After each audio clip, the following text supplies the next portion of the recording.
Hello there! It is time to review Be'lakor of the Warriors of Chaos. This is the last lord so far, until CA, of course, introduces several more. I've played, of course, the initial turns, got a feel for the faction, and these are my conclusions for you. Now, in the end, as always, I'll give you some army compositions to try out in your own gameplays. There's a lot of them with Be'lakor. I hope I can have, some sweet ones, but yeah, it's going to be difficult. So, as always, a disclaimer, this is not an in-depth guide, but will definitely assist you in your gameplay. So let's go play then with Be'lakor. For your short victory, you need to destroy or vassalize the factions of the Seducers of Slaanesh, so Nakari here, the Decadent Host, which imply going against Sigvald, and the Sightless, which, well, you start in the same island, so it should be easy there. You also need to control at least 4 of the following list of settlements, so you do have a very considerably large list of settlements, and one of these is already in the vicinity. Fortress of the Damned is where Sigvald starts, pretty much. Then you have the Monolith here, so there are some locations that are very easy to obtain, so it shouldn't take too long. There's a couple of them later on that are a little bit more, spread out, but it shouldn't take too long. And then you do need to occupy Loot Razor's sack 35 different settlements. Now, it's rather a tricky campaign, to be honest, because for the most part you need to expand on 2 different locations. It will take time to even manage to do so, or to destroy or vassal these factions. So yeah, it's still gonna take time. You may rush one or the other and such, but then you'll end up with an empire that's kind of difficult perhaps to defend. So that's the key here.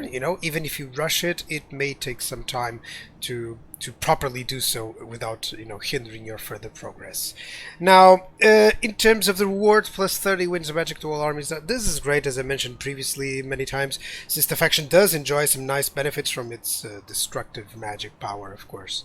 Now, for the long campaign victory, it's the same for all Warriors of Chaos, basically. To achieve the short victory condition, occupy Loot Razor sack 80 different settlements, and then to control at least 13 of a very long list of cities. Most of the time these are, as you can see, Prague there, the Frozen City. These are either starting locations or important locations for specific legendary lords, or just dark fortress locations. So it's going to take a while before you can manage this. As soon as you get it, of course, the reward is plus 10 lord recruit rank. It's very good to ensure your armies, at that stage of the game, should you go into domination and further your own victory conditions. Of course you may have those, just to ensure that your armies at this stage can, they're always led by competent lords, especially caster lords. They always benefit a lot more from having these plus 10 lord recruit ranks, so yeah, it's always nice. Be'lakor is the Harbinger, so he has some interesting benefits. The human lords can be corrupted into becoming demon princes when defeated in battle or targeted by your heroes. This is an excellent combination. It's just nice that you can corrupt human lords. It's really cool. He also starts with all Chaos God gift slots and the upkeep minus 25% for demon units. Of course, although Be'lakor can really use nearly any unit from the vast roster, he's kind of incentive to go further into the demon units, kind of faction-wide really with this. It's a nice set of buffs. Climate is non-important. Can go anywhere. Again, a wonderful notion with Chaos is that you're so free to expand wherever you choose and to use this, really have that sandbox feel of a campaign. You could go anywhere. So yeah, that's one of the nicest things concerning this faction as well. So your starting location is a 3-settlement province. Very easy to defend, really, because it's mainly an island. You can see an enemy coming in really easily, but it's not easy to decide what to do next. You have quite a lot of freedom of choice. That's good. You can go into Norska, you can go into the further Chaos Wastes to the north and the Frozen Wastelands there. You can go into Bretonnia, or maybe even into the Empire, or into Ulthuan. It's really your choice. So typical enemies, therefore, are kind of difficult to pinpoint. Let's go with the ones from the objectives. For the most part, you need to go against other Warriors of Chaos factions and Moragod factions, but of course you're also headed by the Order and Dark entities and forces, so it would be difficult to find some early allies, except maybe Norska factions or those that you vassalize by force. So that is the kind of a choice that you must have in terms of your path to victory, really. But that's what makes this so interesting. So it's one of the most interesting starting locations for sure. So diplomatically, you're Chaos. However, other than Norska, you will have some troubles having some typical Chaos Warriors allies. Therefore, most of your allies will come from the vassals, or forced ones that you subjugate, for instance Bretonnia here. So the entire Order Tide and the Evil Tide should likely be after you. Now you have some choices here in terms of the typical enemies, you know, like you may go against the Empire, you may go against Bretonnia, you may go against the Elves over here, you may go against Norska and the Chaos Warriors, of course. But don't expect too many allies around. Typical outposts will go for Norska for sure. You're going to have some vassals for Norska. Maybe Skaven once you reach them. And I went here with the vassal because it's likely that even if you don't vassal Couronne, you may vassal, you know, a smaller one, and then, you know, they'll become bigger enough to give you some good units.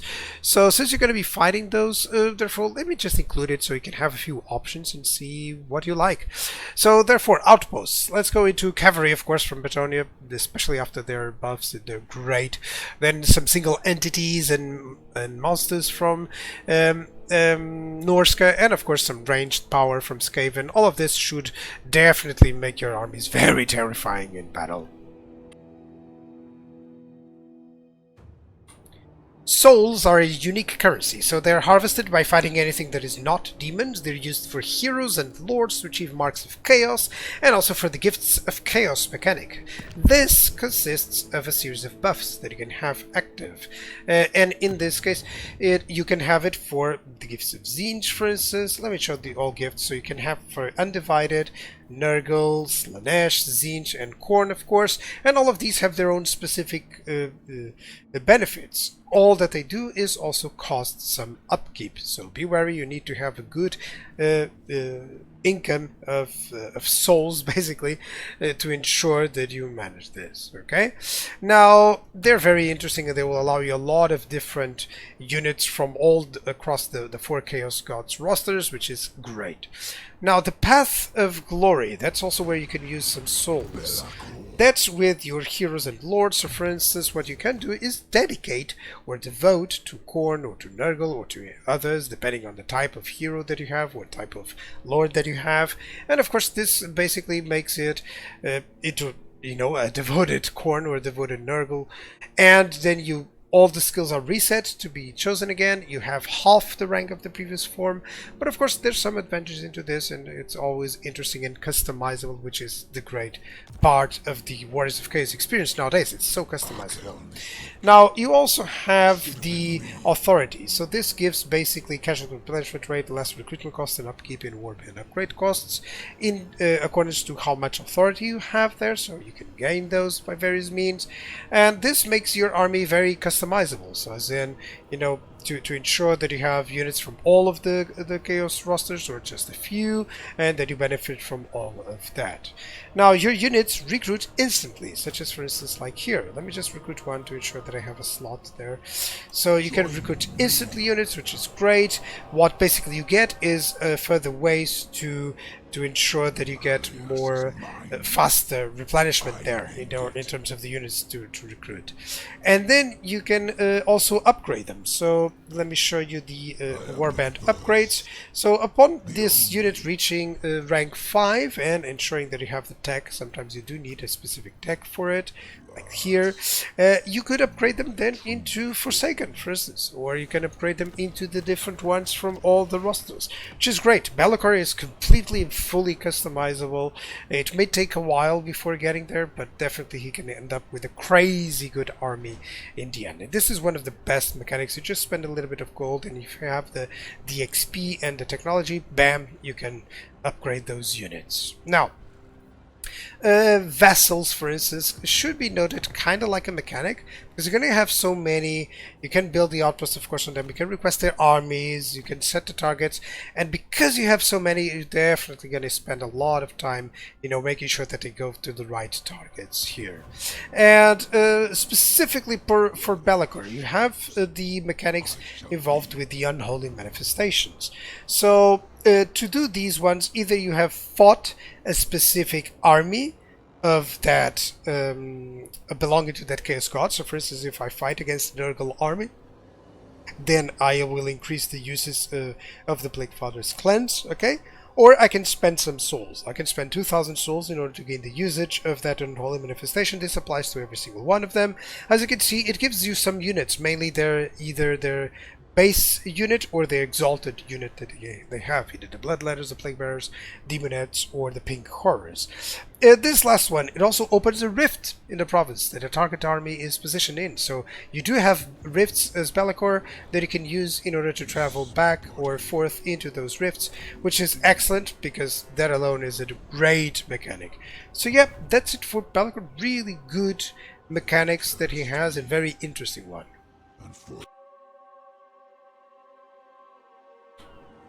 In terms of province edicts, basically you have the one with chaos and divided corruption. In this case, that's what he spreads: undivided corruption and undivided corruption in adjacent provinces. Then you also have the lesser control for the local warband recruitment plus 20% replenishment chance for marauders. This is mainly useful in the beginning. Then you have minus construction cost for all buildings, which is always useful. Have a defensive one: enemy movement range, enemy hero success chance, attrition, less attrition when under siege, and more melee defense. So basically, if you're under attack, just pop this one up. And then we have a lesser chance of a plague spreading, which is excellent, more hero recruit rank, and lesser recruitment costs. So you can seriously diminish recruitment costs just with the edict and the authority mechanic as well, which is always excellent, of course. In terms of the army stances, let me pick on Be'lakor here. And then we have the Winds of Magic Power Reserve for turn with the 10% movement range penalty. We do have Encamp, costing 50% movement, enables replenishment and immunity to attrition. Then we have Raiding Stance, which does give experience, which is always excellent. Of course, costs only 25% movement, which is great. And of course, you have the typical Ambush with 25% movement and the Forced March. So in terms of buildings, I already mentioned this several times with the Warriors of Chaos, but you have a rather unique approach because of the Warband upgrades. What you unlock is instead just the basic unit. For instance, in this case, the Warband unit capacity for Chaos Warriors. So it provides unit capacity for those units, and then you can start recruiting them. And of course, you have to wait for some turns before it replenishes so that you can recruit it. So you also have a special building in Konkata here in Albion, which gives you control, Winds of Magic Power Reserve change plus 20% when increasing faction-wide. So this is great. It should be built because it does anything that is faction-wide is typically good. And then it has some income from all buildings, just so that it's, you know, quite effective in that regard as well. Now, have 6 military buildings, of course, and infrastructure ones are very important. So you have crazy amounts of growth and casualty replenishment rate. Then you have income from post-battle loot and from sacking settlements faction-wide, as well as, of course, favor generated there. And then we have control, income from all buildings, and chaos undivided corruption in all provinces. All these very good, but of course you're limited to where you can have a dark fortress. So yeah, that's always a little bit of a problem. You also have the minor settlements. So how do they work? I've mentioned they provide some province-wide buffs. So in this case, you can get some more Winds of Magic Power Reserve for the local province and casualty replenishment rate. You can also get the Warband upgrades costs reduced for all units. Basically, it's always nice to have at least one of these where you're fighting, just so that you can keep upgrading, because your units will be getting XP and then you will want to upgrade them into better ones. So yeah, just make sure that you have this and you save up a lot of money. Magic item drop chance and souls gained from battles, again useful if you're fighting in the adjacent regions, okay? And then of course some Warband camp just to have a minor garrison there, okay? Shouldn't be overlooked that of course the province settlement itself has some casual replenishment rate and chaos undivided corruption, which always helps. Now in terms of research, it changes again for Be'lakor. This is something quite of a thing that is necessary. So you have to research, and this is why I'm putting this one. It allows undivided units to receive the mark of Tzeentch. So, in order, contrary to other Chaos Warriors of Chaos lords, you do have to research in order to upgrade units into the specific marks, which is kind of nice. He has that choice; it just takes longer. So you kind of can choose that, and there you go. So basically it's really a good way. He focuses on the demon side of the units, but he can get everything, which is excellent for amazing and crazy compositions. I won't go too much into this, but definitely just keep checking it out in the beginning. Always just do this, check it out in the beginning, check how it works, so that you can have an idea where to go and have a plan where to go next, you know. So as always, you have your lord-specific buffs, magic, and combat skills. In this case, Be'lakor has both, so he's gonna hit that 50. You're gonna be having some trouble trying to figure out how to spec him. Red line, of course, or army, or blue line, or campaign. Now remember that authority is actually what gives you replenishment and upkeep reduction, and you're beginning, most of your lords of course will have some way of increasing specific authority. So of course Be'lakor does increase all authority, which is great. He can go into anything. Now one thing he doesn't have is that skill that would give you the more experience when fighting. So it's kind of like a bummer, but well, at least he does get the other ones, you know. He still has this for upkeep, he still has sustain by slaughter there, he has casualty replenishment rate, and he has this interesting arc manipulator for the winds of magic. So there's some options here in the blue line, which is cool. Red line is quite one of the best and less expensive. Now they're streamlined into basically this: mortal units and demonic units. On this campaign I would just thinking on the demonic units, but by all means you can even mix them up. You can definitely have great combos for very few skill points allocated, which is always excellent. So these are the red line skills and units affected for Be'lakor's faction. I know, it is impossible to read down here. Yeah, they have such variety and such an enormous amount of units there that's kind of impossible really to easily decide what to bring as well. So variety and customization is key here. Let me see if I can get at least some varied compositions for you to try on. Or, you know, those are the ones that I would try, but of course, you know, you can easily adapt and just, you know, uncomplicate matters and go with the stack of chosen if you wish. So Be'lakor focuses a little bit more on the demon units, gives them some nice buffs, so of course it makes sense trying to use up some of those units. He can still use up chosen units, of course, or you can have some fun and have a soul grinder stack, for that matter. All in all, it's just a diverse roster anyways that you'll have time committing to one specific army, you know. So my recommendation is just you pick maybe two rosters like Tzeentch and Khorne. Or maybe you pick Slaanesh and Nurgle, and you're going to go and try to come up with a combination for those, you know? And then you can include some undivided units there for good measure, just as I did here for the Ogres. Overall, these are always excellent compositions, mostly because of the fact that Be'lakor already will kill half the enemy army, really, so it's not like you need too much, but it's just for fun. It's just for having some fun with the army overall, that you have so many possibilities that of course, you know, you can resort to this sort of armies. Same thing here with the Chaos Lords, of course, with their typical buffs for that physical resistance really helps to ensure that you can get, you know, some different outcomes here. One idea is to use the Chaos War Shrines because you can have all of them. They have different buffs, so such as Heal or Nurgle, such as, you know, the Undivided one actually gives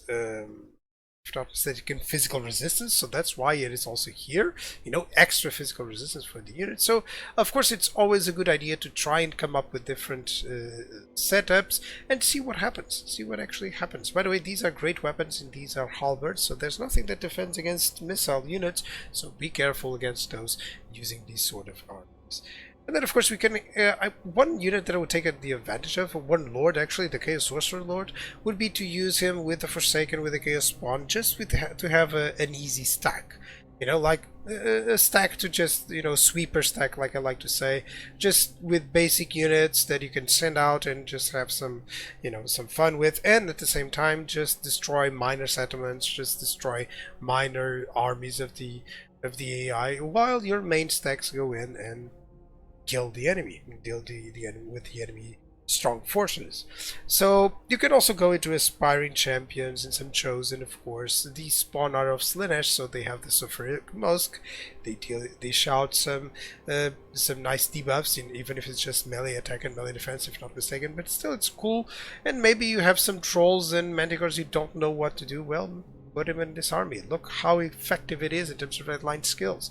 So that's always a nice idea, to try and come up with different compositions. Note how there's no chosen, no chaos lords here. You know, no chaos. Knights here. And that's always nice to try and see some variety. So it's a mess trying to come up with different compositions, mostly because there's so many possibilities. I just didn't want to go into, hey, always go with the chosen, or just go exalted X units. You can do those, but my advice is to have fun. Create your own, show it around, and see what other players think of it as well. So Be'lakor is once more a very interesting Warriors of Chaos campaign. Now this time mostly for his unique mechanics, including the rifts, and ensuring that you can convert lords into demon princes. I forgot that one in the mechanics section. Oops. Not only that, he's the most customizable in terms of army composition. I mean, just look at this, and this is turn 10. You can get anything you want, really, and it just may take some time, but that gives you a nice chance of, checking everything out and making up crazy cool combinations throughout the game. This is the key aspect of this campaign. You can't just get anything, really. Your army, so, will consist of great infantry, great cavalry, good missiles, great monsters and single entities, good flyers.